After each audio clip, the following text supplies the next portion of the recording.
तुम क्या समझते थे कि जोशु पर हमला करके यहाँ आसानी से भाग सकोगे? हमारे कानों में मनहूस जोशु की आवाज पिघले हुए शीशे की तरह उतरती चली गई।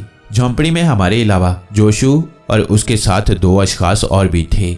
इनमें से एक वो था जिसने हमें पीछे से धक्का दिया था और हमारे साथ ही झोंपड़ी में दाखिल हुआ था। दोनों शक्ल ही से बड़े खौफनाक लग रहे थे। उनके जिस्म पहलवानों की तरह खूब तंदुरुस्त और तवाना थे। जोशु सामने एक कुर्सी नुमा मुड़े पर बैठा था, जबकि हम उसके सामने जमीन पर जादुई जाले में जकड़े पड़े थे। सैडा, तुम खुशकिस्मत हो कि पहली बार की तरह कल भी बच निकले, मगर आज मैं देखता हूँ कि तुम मुझसे कैसे बच सकते हो, जोशु ने तेजो तुंद लहजे में कहा। जोशु, खुशकिस्मत तो तुम थे जो बच निकलने में कामयाब हो गए। आज बचकर निकल सको तो मानू। मैंने सैडा के चेहरे का रंग उड़ते देखकर उसका हौसला बढ़ाने के लिए कहा। जोशु ने चौंक कर मेरी तरफ देखा। तुम कौन हो बच्चे? जोशु के लहजे में हैरत यहाँ थी। जाहिर सी बात है वो हैरान था कि एक नौजवान किस तरह उसे चैलेंज कर रहा है। मेरी उम्र को तुम छोड़ो, अपनी फिक्र करो, मैंने उसी तरह कड़क लहजे में कहा। इसकी टांग मैं तोड़ता हूँ, उसी आदमी ने कहा जिसने हमें पीछे से धक्का दिया था। इसके साथ ही वो आगे बढ़ा। जोशु ने भी उसको रोकने की कोशिश नहीं की। उसने एकदम से हाथ बढ़ाकर मेरी एक टांग पकड़ने की कोशिश की, मगर उसी लम्हे मैंने ऊंची आवाज में आयते करीमा का विर्द किया और अपने इर्तकाज़े तवज्जो की कोशिश से जादुई जाले को टुकड़ों में तकसीम कर दिया। शायद वह पहलवान उस जाले से वाकिफ न था, इसलिए इस बात का एहसास किए बगैर ही उसने मेरी टांग पकड़ ली। मगर इससे पहले कि वो कोई दाव आजमाता, मैंने इर्तकाज़े तवज्जो की कुव्वत से उसे झोंपड़ी के दरवाजे की तरफ जोर से धकेल दिया। वो एक झटके से तकरीबन उड़ता हुआ दरवाजे से टकराया और दरवाज़ा तोड़ता हुआ बाहर जा गिरा। इससे पहले कि दूसरा पहलवान अपने हवास बहाल होने देता, मैंने उसे इर्तकाज़े तवज्जो से उठाकर दूसरी तरफ मौजूद खिड़की से बाहर फेंक दिया। खिड़की के दूसरी तरफ एक छोटी सी खाई थी। उस पहलवान की बस एक घुटी घुटी सी चीख हमारी समातों से टकराई और बस इतने में वो पहले वाला पहलवान उठ चुका था और गुस्से में बिफरे हुए सांड की तरह डकराता हुआ मेरी तरफ भागा। शायद उसका इरादा मुझे टक्कर मारने का था, मगर मैंने बड़ी आसानी से उसे अपने इर्तकाज़े तवज्जो से दूसरे पहलवान ही की तरह खिड़की से बाहर उछाल दिया। वो बेचारा तो चीख भी ना सका। उनकी तरफ से फारिग होकर मैं जोशु की तरफ मुतवज्जा हुआ, जो उसी आराम से अपनी नशिस्त पर बराजमान था। बस उसकी आंखों में हैरत थी। अब तुम्हारा कहाँ जाने का इरादा है? मैंने तंजिया अंदाज में पूछा। जोशु ने चौंक कर मुझे देखा, जैसे वो एकदम से किसी ख्वाब से बेदार हुआ हो। फिर बदस्तूर हैरत ज़दा अंदाज में, तकरीबन लाशऊरी अंदाज में बोला, मैंने आज तक किसी को इस जादुई जाले से आज़ाद होते नहीं देखा। ये तुमने कैसे कर लिया? तुम इस छोटी सी बात को छोड़ो, ये बताओ तुम्हारे साथ क्या सलूक किया जाए? मैंने जानबूझकर उस पर रोब डालते हुए कहा। वैसे सैडा भी उस वक्त से हैरान था, मगर शायद उसका तजस्सुस उस जोशु की मौजूदगी की वजह से दबा हुआ था। हो, तो तुम अपनी जान के दुश्मन हो ही गई हो। जोशु ने हुंकारा भरा। शायद अब उसे सिचुएशन का अंदाजा हो गया था। मैं तो अभी तक खेल रहा था, अब संभलो। जोशु ने कुछ पढ़कर अपने ऊपर फूंका और फिर दूसरा मंत्र पढ़कर मेरी तरफ फूंका। मैंने फौरी तौर पर आंखें बंद करके अपनी रूहानी आंखों से उसके हमले को देखा। उसने बहुत सारी उड़ने वाली चूंटियों को मेरी तरफ फेंका था, मगर दूसरे ही लम्हे मेरे कुछ करने से पहले ही सैडा ने कुछ पढ़ा और एक अजीबोगरीब सी मखलूक मेरे और उन उड़ने वाली चूंटियों के दरमियान हाइल हो गई और उसने बड़े मजे से तमाम चूंटियों को हड़प कर लिया। जोशु ने घूर कर सैडा की तरफ देखा। तो तुम समझते हो कि दोनों मिलकर मुझे शिकस्त दे सकोगे? जोशु के लहजे में गुस्सा नुमाया था। जोशु, अब तुम्हें मुझसे कोई नहीं बचा सकता, सैडा ने गुस्से से लरसते हुए कहा और फिर जल्दी से कुछ पढ़कर उसकी तरफ फूंका। मैंने अपनी रूहानी आंख से देखा कि बहुत सारे भीड़ इकट्ठे होकर जोशु की तरफ बढ़े। ये वही डोसाई के गोश्तखोर भीड़ थे, मगर वो जोशु के करीब जाकर रुक गई। मैंने महसूस किया कि जोशु के जिस्म के गिर्द एक बहुत ही बारीक नीले रंग का हिसार कायम था। शायद उसने अपने गिर्द कोई हिफाजती हिसार कायम कर रखा था। वो हिसार ही उन वीरों को अपने करीब आने नहीं दे रहा था। और भी कुछ कर सकते हो तो आजमा लो, फिर न कहना जोशु ने मौका नहीं दिया, जोशु ने तंज भरे लहजे में कहा। सैडा ने गुस्से की हालत में 2-3 और वार किए, मगर उन सब का इंजाम भी वही हुआ जो डोसाई के वीरों का हुआ था। वो जोशु को छू भी ना सके। तुम भी अपने दाव पेच आजमा लो बच्चे, फिर मेरी बारी होगी, जोशु ने गुरूर और हकारत से मुझे देखते हुए कहा। मुझे एहसास था कि जोशु ने अपने आप को हिफाजती हिसार में कैद किया हुआ है, जो उसे हर वार से बचा रहा था, मगर शायद वो मेरे इर्तकाज़े तवज्जो का तोड़ ना कर सके, क्योंकि इर्तकाज़े तवज्जो किसी वीर की मदद से वार नहीं करती। यही सोचकर मैंने उस पर इर्तकाज़े तवज्जो आजमाने की कोशिश की और पूरी तवज्जो से उसे ज़मीन से उठा लिया और वह उठ गया। जी हाँ, मेरा अंदाज़ा दुरुस्त था। उसका हिसार वीरों के खिलाफ तो कारामद था, मगर मेरी इर्तकाज़े तवज्जो की कुव्वत के खिलाफ वह बिल्कुल ज़ीरो साबित हुआ। मैंने उसे तकरीबन 5 से 6 फुट जमीन से उठाकर जोर से वापस जमीन पर फेंक दिया। वो एक धमाके से गिरा और उसके हलक से चीख निकल गई। उसकी आंखें हैरत की शिद्दत से फटने के करीब थीं। जोशु, मैं तो तुम्हें बहुत बड़ी ताकत समझता था, तुम तो बिल्कुल ही बूदे निकले, मैंने मायूसाना लहजा अख्तियार करते हुए कहा। फिर उसे संभलने का मौका दिए बगैर ही मैंने अपनी तकाजे तवज्जो से उसे जलाना शुरू कर दिया।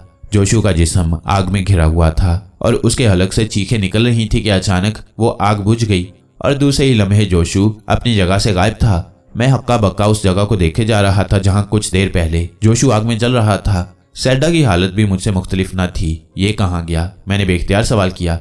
पता नहीं, सैडा ने हैरत से जवाब दिया। अभी हम हैरत से निकल भी ना पाए थे कि अचानक एक जानी पहचानी आवाज हवा में गूंजी। तुम जोशु की फिक्र छोड़ो और अपने काम पर रवाना हो जाओ, यह हमारा खास चैला है, हम इसे अभी मारना नहीं चाहते। बिलाशुबा यह आवाज़ ज्वाला पे रोहत की थी। हम हैरत से इधर उधर देख रहे थे। फिर यकायक मैंने अपनी आंखें बंद की। ज्वाला पे रोहत हमारे सामने ही खड़ा था और जोशु भी मुअद्दबाना अंदाज में उसकी दाईं जानिब खड़ा था। ज्वाला पे रोहत ने मेरे रूहानी वजूद की तरफ देखकर इशारे से कुछ ना करने का कहा और फिर तेजी से जोशु का हाथ पकड़ा और बहुत तेज हवा में परवाज कर गया। रूहानी परवाज बहुत तेज होती है, इसलिए बज़ाहिर वो एक झनाका सा ही था, मगर चूंकि मैं खुद उस परवाज का माहिर था इसलिए देख सकता था कि वो उसी परवाज के जरिए यहाँ से गया था। ताहम ये बात मेरी समझ में नहीं आई कि उसने जोशु को किस अमल से हमारी आंखों से ओझल किया था। बहरहाल यह अब तय था कि जोशु ज्वाला पे रोहत की अमान में था, इसलिए अब उसका कुछ बिगाड़ना मुश्किल था और शायद ज्वाला पे रोहत के साथ जंग के मुतरादिफ होता, जो मैं नहीं चाहता था। उससे तो मुझे कुछ सीखना था और यही मेरे अफ्रीका आने का मकसद था। मैंने अपनी परवाज खत्म की तो देखा कि सैडा मुझे ही देख रहा था। क्या हुआ? सैडा ने बदस्तूर हैरत आमेज लहजे में पूछा। ज्वाला पे रोहत जी उसे अपने साथ ले गए हैं, मैंने आहिस्ता से कहा और फिर एक तरफ पड़े मूड़े पर बैठ गया। सैडा भी खामोशी से जमीन पर ही बैठ गया, मगर मैं उसके चेहरे से उसके अंदर चलने वाली आंधियों का अंदाजा कर सकता था। जिस शख्स ने उसके सारे खानदान को तबाह किया और जिसकी खातिर सैडा ने इतने साल रियाजत की, वो ज्वाला पे रोहत का चेला निकला और ज्वाला पे रोहत ही उसको बचा कर ले गया। सैडा जिसको अपना गुरु समझता था और जिससे मदद का ख्वाह था, वो ही उसके दुश्मन की भी मदद कर रहा था। यकीनन बड़े जज्बाती लम्हात थे जिनसे वो गुजर रहा था। हम तकरीबन 10 मिनट तक इसी तरह खामोश बैठे, अपने अपने ख्यालात से जंग करते रहे और फिर मैंने ही उस खामोशी को तोड़ा। जोशु ज्वाला जी का चेला है, उन्होंने हमें उसको भूल जाने का मशवरा दिया है। मुझे लगता है कि यह मुनासिब वक्त नहीं है कि हम जोशु को उसके इंजाम तक पहुंचा सकें। तुम्हारा क्या ख्याल है? मैंने एक तरह से उसे अपना फैसला सुनाया। तुम ठीक कहते हो, ज्वाला जी का हुक्म सार आंखों पर, सैडा ने बेचारगी से कहा। जाहिर सी बात थी कि मेरी मदद के बगैर वो जोशु से इंतकाम नहीं ले सकता था और अगर मैं इस पर राजी नहीं था तो वो क्या कर सकता था। इसलिए मजबूरी को उसने अपनी रजा बनाना ही मुनासिब समझा। मुझे लगता है कि अब हमें अपनी तवज्जो सोनाली के अंडे के हसूल की तरफ ही करनी चाहिए, मैंने जैसे अपने आप से बात करते हुए कहा। हाँ शायद, सैडा के अंदाज में अभी तक मायूसी थी। तुम सोनाली के बारे में क्या जानते हो? मैंने पूछा। कुछ ज्यादा नहीं, बस एक परिंदा है जो जमीन की गहराई में होता है। उसे इतनी ज्यादा हिद्दत की जरूरत होती है कि जो सिर्फ वहीं पर मुमकिन है। अगर वो ऊपर जमीन पर आने की कोशिश करे तो अपनी जान से जाएगा। सैडा ने अपनी याददाश्त को टटोलते हुए कहा। परिंदा तो उड़ता है, वो जमीन की इतनी गहराई में कैसे उड़ सकता होगा? मैंने हैरत से पूछा।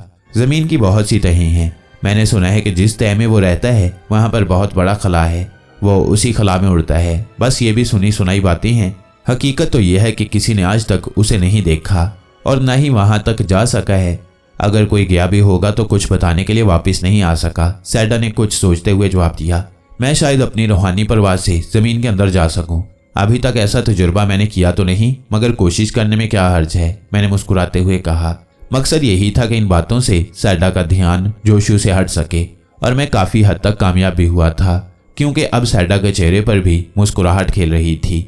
मैंने एक लम्हे के लिए आंखें बंद की और फिर रूहानी परवाज से आज पहली बार जमीन के अंदर की तरफ गया, मगर सिवाय अंधेरे के कुछ भी नजर नहीं आ रहा था। जाहिरी बात है कि जमीन की तहों में मिट्टी और नामालूम कितनी किस्म की धातें होती हैं, उसके अंदर जाकर आपको क्या नजर आ सकता है। इससे मायूस होकर मैंने अपनी रूहानी परवाज खत्म कर दी। कुछ भी नहीं, बस अंधेरा ही अंधेरा है, मैंने मुस्कुराते हुए कहा। हमें ज्वाला जी से मदद मांगनी चाहिए, अचानक सैडा ने कहा। तुम्हारा क्या ख्याल है? अगर वो कुछ जानते होते तो हमें ना बताते, मैंने उल्टा सवाल कर दिया। तुमने पूछा ही नहीं, सैडा ने सीधा सा जवाब दिया। मैंने पूछा तो था कि यह कहाँ मिलेगा, मैंने उसे याद दिलाया। हाँ ये तो वो नहीं जानते, मगर जमीन के अंदर किस तरह जाना है और वो कौन से रास्ते हैं, जहां से हम जमीन के उस तह तक पहुंच सकते हैं जहां पर वो परिंदा रहता है। सैडा ने असरार करते हुए कहा, ठीक है पूछ लेते हैं, मगर कैसे?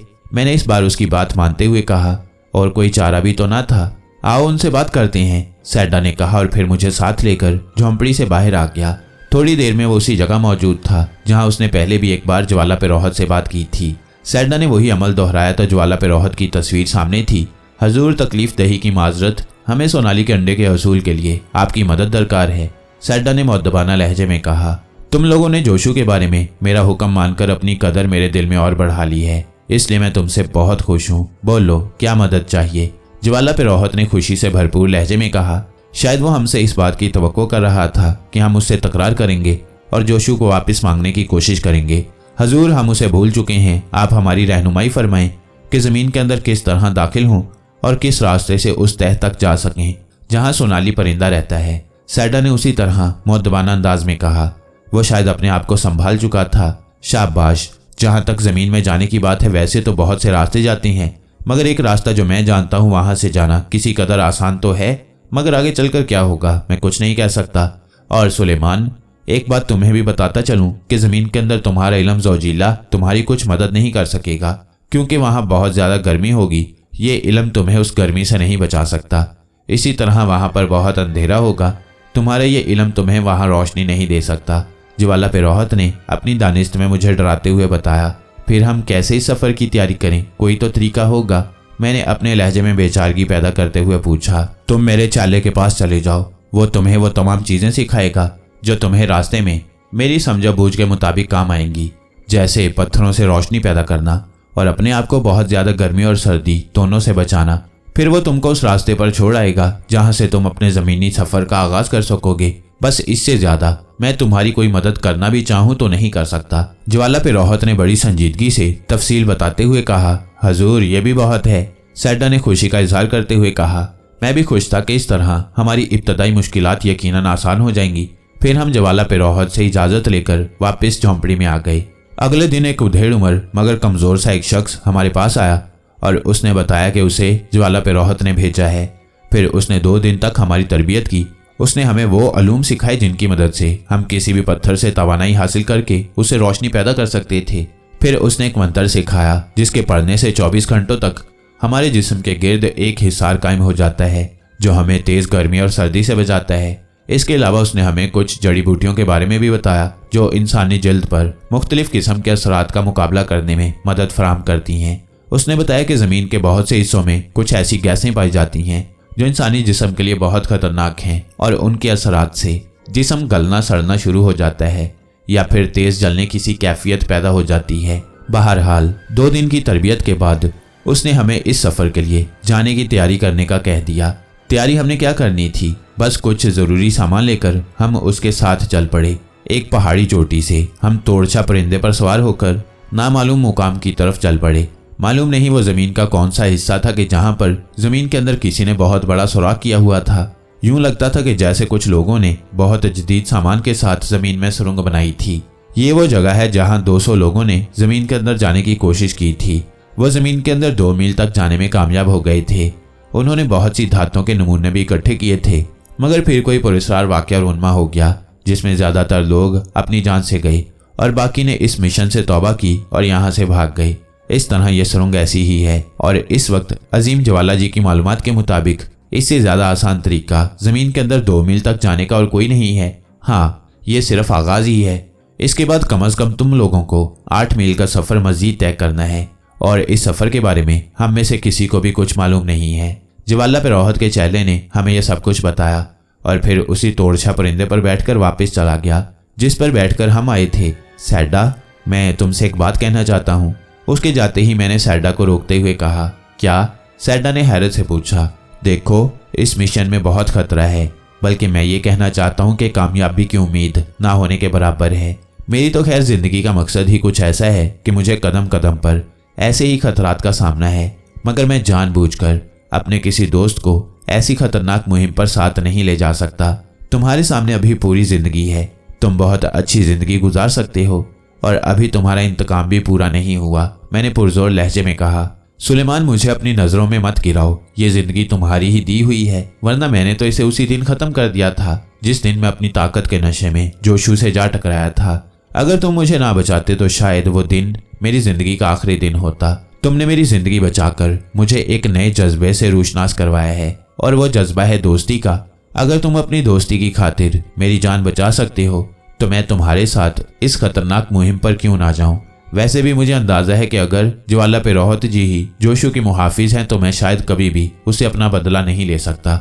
इसलिए अब मेरी जिंदगी का मकसद इंतकाम नहीं बल्कि तुम्हारे साथ दोस्ती को निभाना है। और अगर तुम्हारी ही बचाई हुई जिंदगी इस मकसद में चली भी गई तो कुछ खास नहीं, ये तुम्हारी ही तो है। सैडा ने मुस्कुराते हुए कहा, और मैं हैरान रह गया कि उसकी सोच कितनी गहरी और अजीम थी। फिर भी मैं समझता हूँ कि मैंने कुछ कहना चाहा, मगर सैडा ने मेरी बात को टोकते हुए फौरन ही कहा, बस बस अब ज्यादा जिद नहीं, वरना मैं तुम्हें भी जाने नहीं दूंगा। अब ये जिंदगी तुम्हारे ही साथ होगी, जमीन के अंदर या बाहर। सैडा ने दो टोक लहजे में फैसला सुना दिया। मुझे मजबूरन उसके सामने हथियार फेंकने पड़े। हम लोग उस सुरंग के धाने पर पहुंच गए। बहुत से बांस और तख्ते लगाकर उन्होंने एक लिफ्ट की तरह ट्रॉली बनाई हुई थी।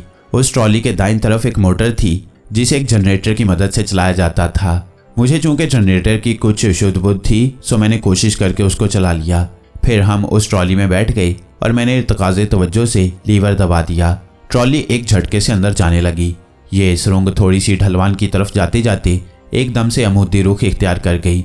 ट्रॉली के चारों तरफ रस्से बंधे हुए थे, बस हमको अपना बैलेंस कायम रखने में प्रॉब्लम हो रही थी, वरना ये एक मजबूत और महफूज सफर था। सुरंग में कहीं कहीं बल्ब लगाकर रोशनी की गई थी जो दूर से ही नजर आने लगता था। तकरीबन 5 मिनट के सफर के बाद एक स्टॉप आ गया। यहाँ से हमें एक और लीवर दबाना पड़ा जिससे यह ट्रॉली उससे आगे रवाना हो गई। शायद उन लोगों ने यह स्टॉप किसी फनी खराबी को दूर करने में आसानी के लिए बनाया था, क्योंकि यहाँ बहुत से औजार और एक छोटा सा जनरेटर भी पड़ा था। बहरहाल उस स्टॉप के बाद एक और स्टॉप था और फिर उसके बाद हम उस सुरंग के इख्तिताम पर जा पहुंचे। उससे आगे ट्रॉली का रास्ता नहीं था, मगर सुरंग आगे को जाती साफ नजर आ रही थी। हम ट्रॉली से उतर आए और फिर हमने आगे का सफर पैदल ही शुरू कर दिया। यहाँ पर अंधेरा था, इसलिए सैडा ने एक पत्थर को रोशन करके पकड़ लिया।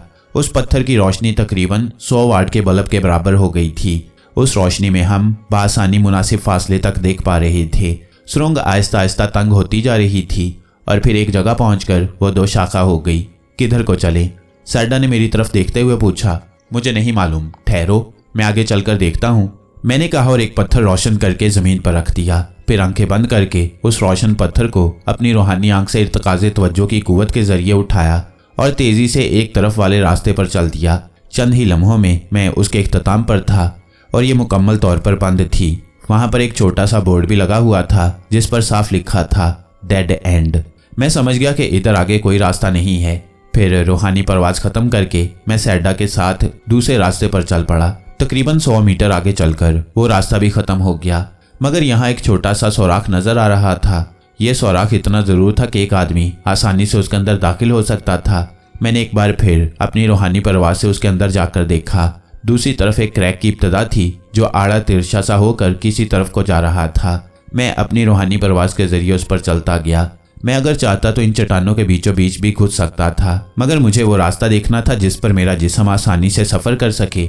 चंद लम्हों में मैं उसके इख्तिताम पर पहुंच गया। यहाँ पर एक बहुत बड़ा खलासा था, जैसे 2-3 पहाड़ियों के दरमियान वादी सी बन जाती है, मगर यहाँ आसमान की जगह भी चट्टान ही थी, मगर बहुत ऊंची।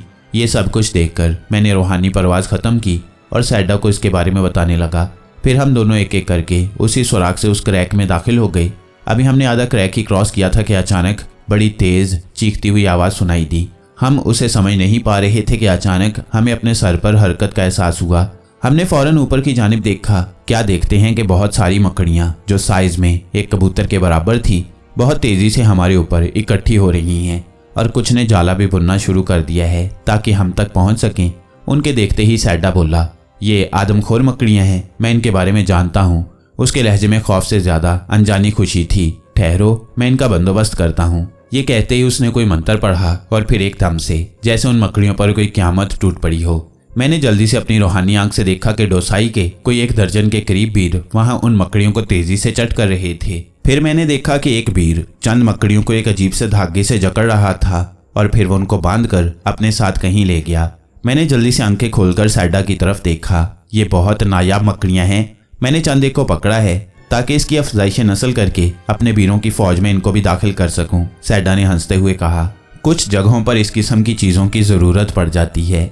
फिर हम दोनों अपना सफ़र जारी रखते हुए उसी खला में पहुंच गए जिस जगह को मैंने अपनी रूहानी परवाज़ से देखा था। यहाँ पर घुटन का एहसास था। शायद ऑक्सीजन वाफिर मिकदार में ना होने की वजह से हमने रोशन पत्थरों की रोशनी में चल फिर कर इधर उधर देखा, मगर यहाँ से आगे जाने का कोई रास्ता नजर न आया।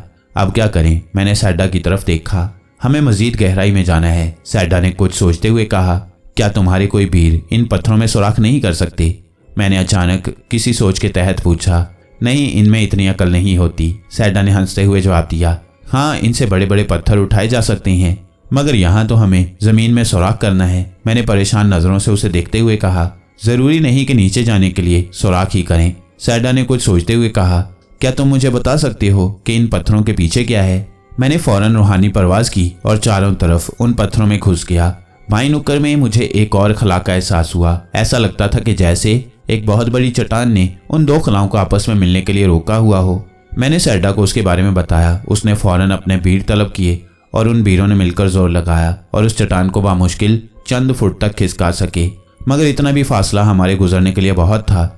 चट्टान के खिसकते ही वहां एक नागवार सी बू फैल गई। हमने फौरन कुछ जड़ी बूटियों से तैयार एक मरहम अपने जिस्म पर मलना शुरू कर दिया, ताहम किसी किस्म के जल्दी असरात मुरतब नहीं हुए। फिर हम रोशन पत्थर लेकर उस कला में घुस गए। वहां पर बहुत सी हड्डियां बिखरी हुई थीं। यूं लगता था कि जैसे यहाँ बहुत से मुर्दार जानवर डाल दिए गए हों, जो अब वक्त गुजरने के साथ साथ हड्डियों की शक्ल में बाकी रह गए थे। अचानक हमने एक इंसानुमा लाश देखी।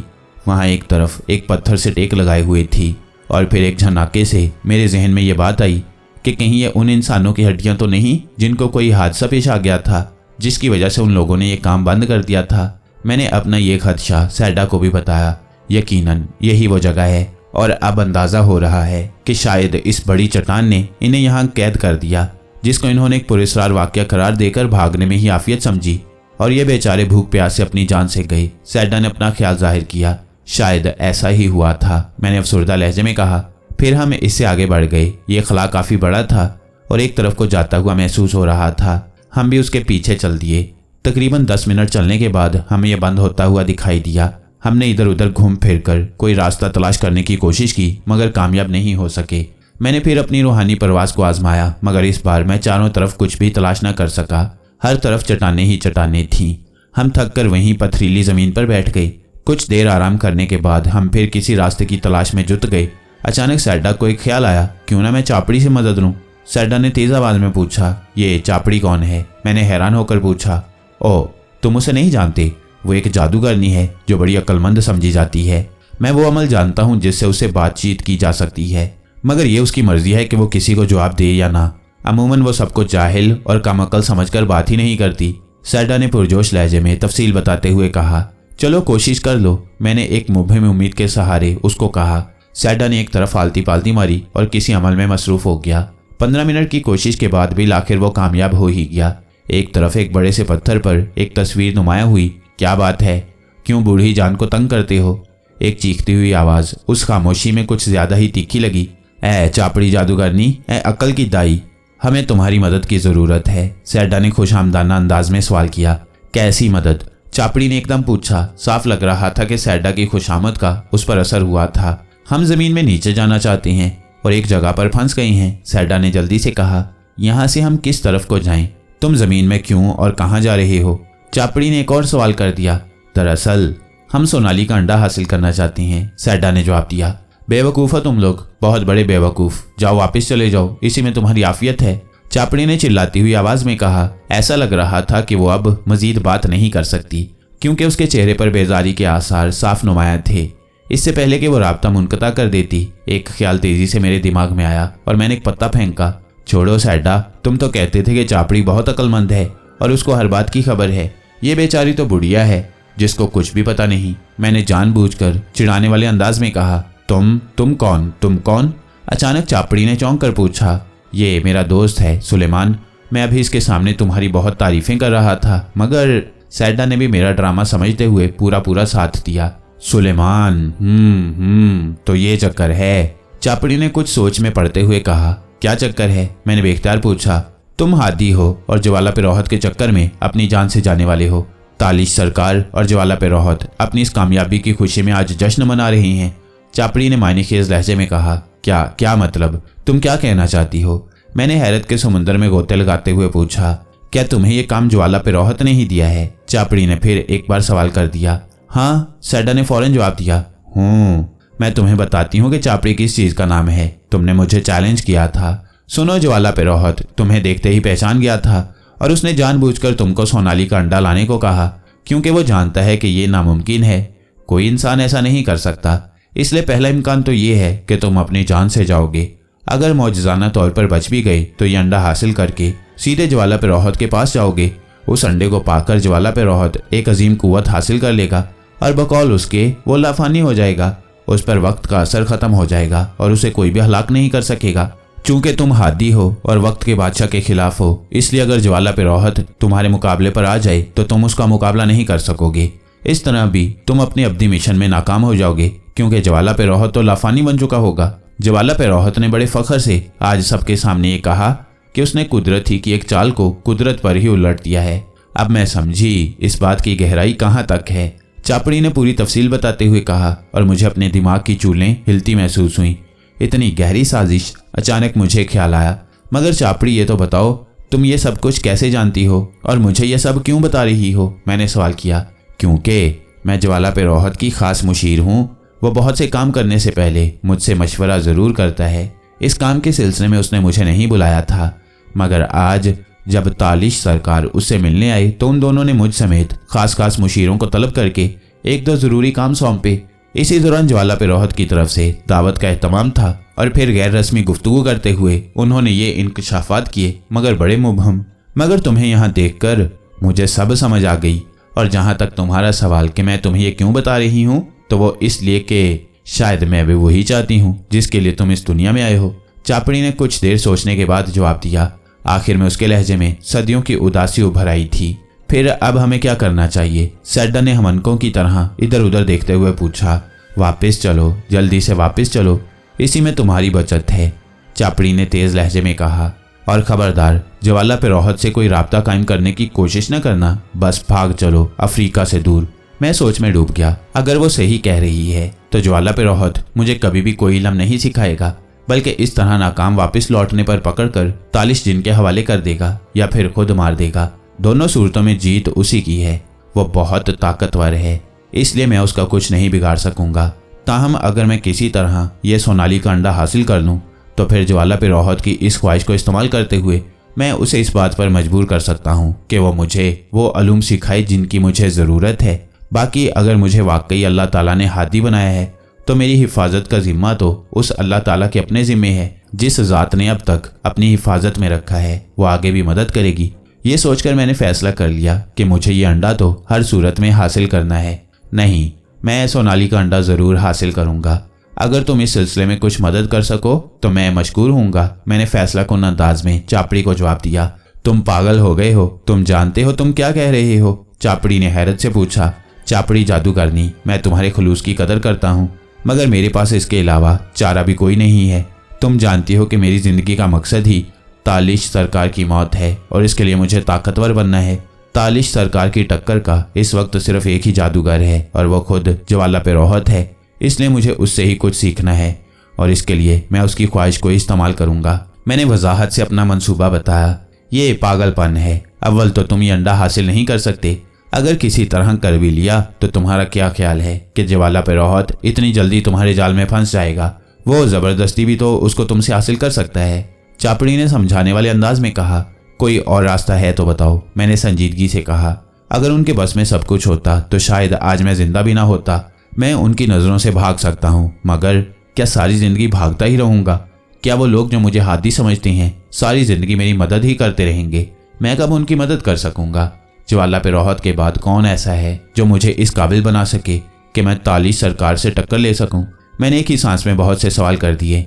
चापड़ी मेरे सवालों के जवाब में परेशान हो गई। बहुत देर सोचने के बाद बोली, तुम शायद ठीक कहते हो। अगर हम दुरुस्त सोच सकते तो शायद अब तक इस जुल्म के बादलों से निजात हासिल कर चुके होते। चापड़ी ऐसे बोल रही थी जैसे किसी ट्रांस में हो और अल्फाज खुद ब खुद उसके मुंह से फिसल रहे हों। यकीनन कुछ मुख्तलिफ सोचना पड़ेगा।